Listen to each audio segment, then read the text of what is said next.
A thief is only after my salary. A lie is after my reality. Waste and abuse that has run through USAID over the past several years. These are some of the insane priorities that organization has been spending money on. $1.5 million to advance DEI in Serbia's workplaces. $70,000 for a production of a DEI musical in Ireland.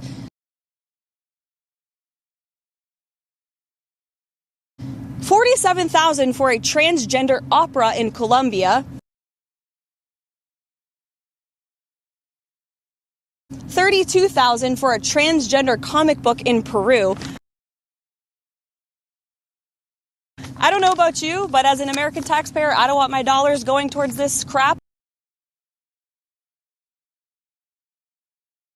And I know the American people don't either, and that's exactly what Elon Musk has been tasked by President Trump to do.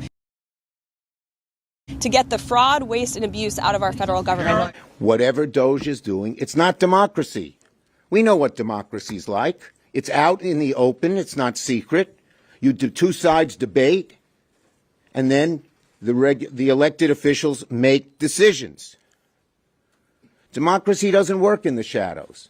Democracy doesn't skirt the rule of law.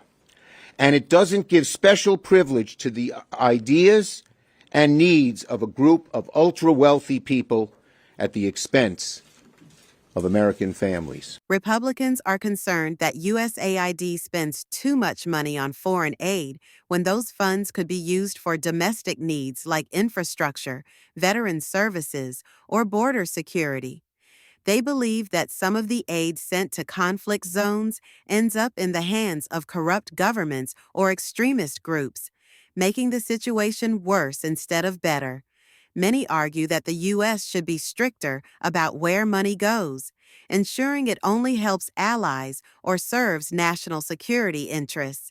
Some Republicans also question whether USAID's social programs, such as those focused on climate change or reproductive health, are the best use of taxpayer money.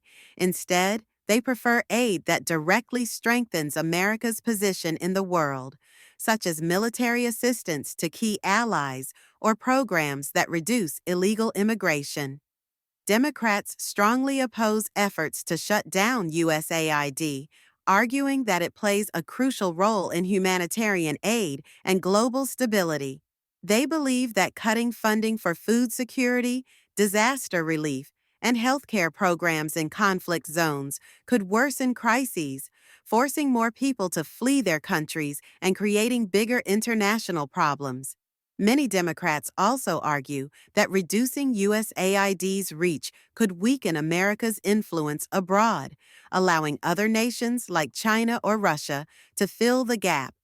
They want USAID to continue supporting vulnerable populations, ensuring that aid reaches those who need it most, while also promoting long-term economic growth in struggling regions. They also argue that proper oversight, rather than cutting funds, is the best way to prevent waste and corruption. A compromise could be reached by making sure USAID programs are more transparent and tied to measurable results.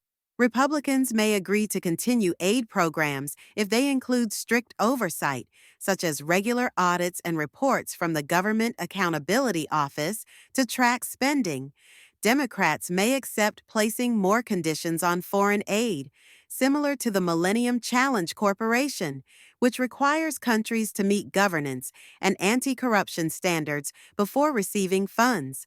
Both parties could also focus aid on regions that have direct security or economic ties to the U.S., such as counterterrorism efforts in Africa or stabilizing Central America to help control migration. This approach ensures that aid is both effective and aligned with U.S. interests while maintaining America's leadership in global humanitarian efforts. My name is Darlene Elizabeth Ingram, but you can continue to call me DEI Shaniqua. Reporting on behalf of Board of Education, America RVB, and the people.